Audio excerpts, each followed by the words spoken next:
गोटे दिनर कथा। गोटे पुओ गोटे झीटी को बहुत भल पाउथाए, किंतु से झील से पुओटी को बिल्कुल भी पसंद कर न थाए।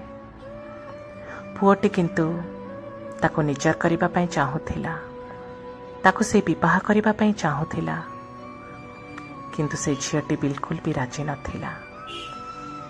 गोटे दिन से झील से पुओटी को पचारिला, तमे मते कण सतरे भल पाओ? पुओटी कहला, हाँ मु तुमको बहुत भल पाए।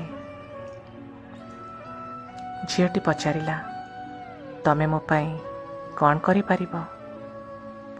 पुओटी उत्तर देला, तम पाई मु सबु किछि करि पारे, एमिति कि मो जीवन भी दे पारे।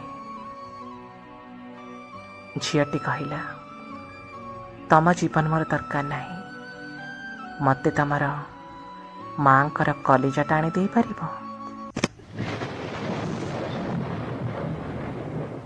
तेबे जाए मु तुमको विवाह करिबी। एक कथा शुणी से दिन जेमती पुओटीर मुंड उपरु आकाशटा छिड़ी पड़िथिला, पाद तळु माटी खसी जाइथिला। से नीरव थिला, ए प्रश्नर कौनसी भी उत्तर दे पारिलानी। सीता घर को फेरीगला।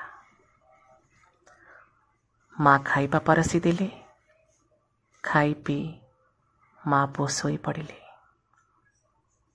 छड़ वर्षा राति पुओटीर आखि को जमा भी निद नथिला। से झीटीर कथा भाबुथिला। से झीटीर मुह या आखि को बारंबार देखा जाउथिला। माँ मुह की चाहुथिला। एमिति भाबी भाबी से पुओटी नृशंस पालटि गला।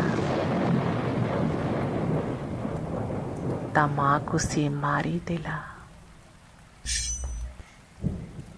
मारी ता मार कलिजाटी को नहीं से झड़ वर्षा राति रे से झीटी पाखक बाहरी गला।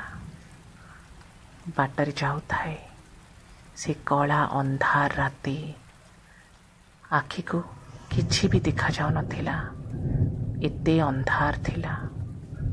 बाटर जाऊ जाऊ पाद झुंटी से तले पड़ीगला। हाथर कलिजाटा तले पड़ीगला।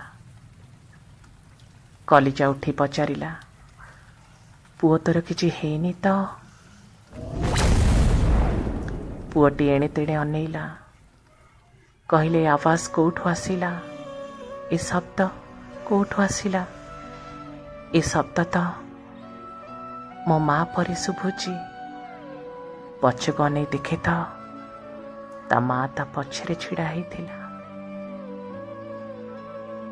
माटी पचारिला, पुओ तते आघात लागिनी तो? ताहले आपण माने कहतु दर्शक बंधु, एठी प्रेमिका बड़ ना माँ